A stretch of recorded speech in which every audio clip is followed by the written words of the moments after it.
Welcome to our podcast, Learn Biblical Greek, brought to you by Dr. William Stewart, the co-founder of Teleios. This captivating podcast teaches you biblical Greek through a verse-by-verse study of the book of Ephesians, interjecting Greek grammar, Greek word meanings, and vital theology concepts. Thanks for joining us on this exciting biblical journey. Your study will be more effective if you use the Greek text with the Bible word codes, either on the eSword download or Bible Hub website. These links are on our podcast website at www.teliosresearch.com.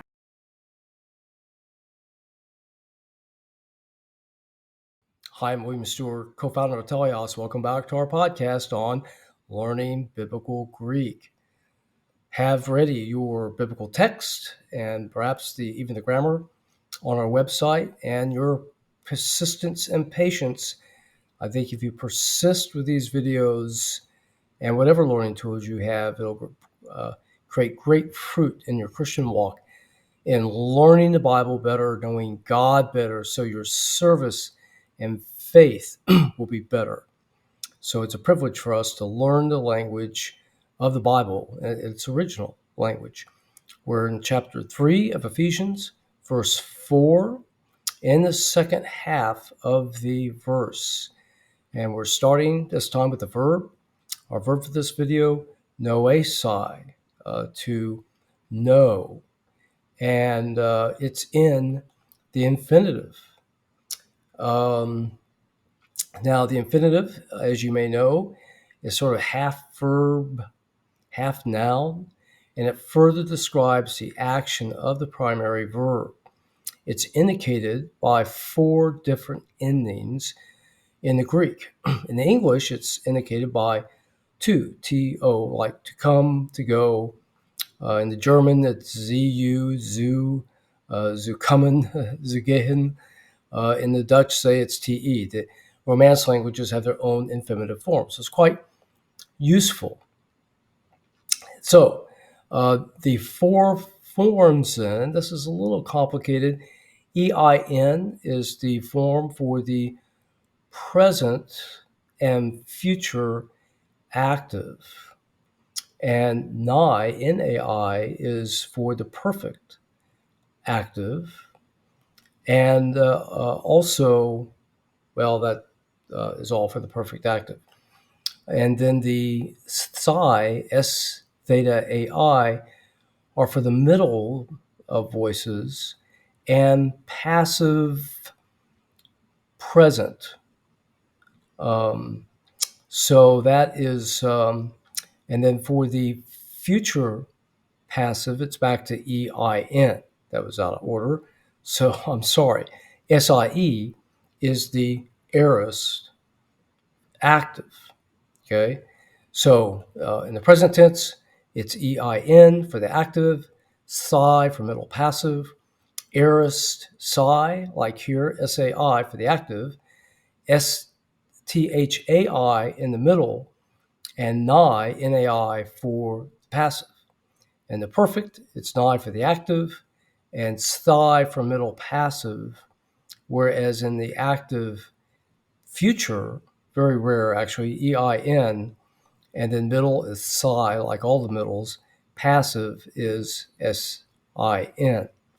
So look that up on Copilot. Look it up in a which would tell you the what they are. It may also be in the grammar that we have online on the website.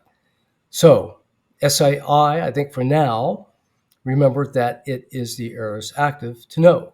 Teen, short word, again, starts with a T. So you think of an article, hopefully it's followed by a noun, and it is Suni Sin. TN in the article, remember that tells you the gender, and it's feminine, and accusative and singular. SIN is the accusative singular feminine for the third person. So they don't match, and that's a hint there. Means to understand or not understanding. So it's used a good bit. It's probably the most common word for understanding. It's a very general word, has no specific nuance to my knowledge. Moo.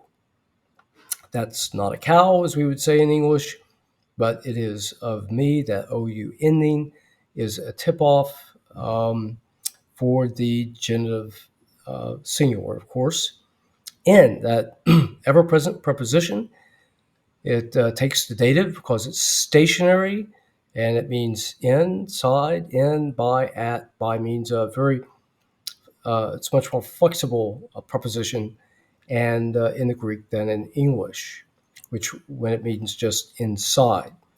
To mysterio. So again, we have the dative, singular, and masculine or neuter form for the article to, and in mysterion, it's a neuter, but also you see in that same dative singular omega ending, they match, so it tells you that the mysterion is a second declension. Mysterion means mystery, so it's a cognate. That's nice, but remember, it's a mystery that's been revealed, like a mystery novel.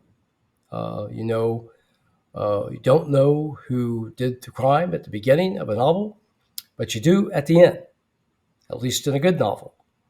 2, short word, again, starts with a T. Think of an article. Should be followed by a noun. Yes, it is. That OU ending, again, is the genitive, singular, masculine, or neuter, but this time it is masculine because it's Christ, Christos, OU ending. They match. Christos is, and Christou in this case, is a second declension noun. Christ, of course, means Messiah. From this is the Hebrew word, meaning the anointed one, and Greek means the same thing. So to know the understanding, my understanding, in the mystery of Christ. So I think the mystery here, and this would be controversial, I picture it as what was not known about Christ's coming from the Old Testament. The Old Testament really gives us the plan of salvation. The people in the Old Testament who studied it and taught it should have known. And Christ said this to Nicodemus in the book of John 3:3. And that plan was there, but the details like when and the name and specifics about the crucifixion, his life, are a mystery revealed in the Gospels and Christ's further teaching and what he says to us in the epistles. Okay, thank you for joining me today. More great Greek and more wonderful knowledge from the Bible. I'll look forward to seeing you then.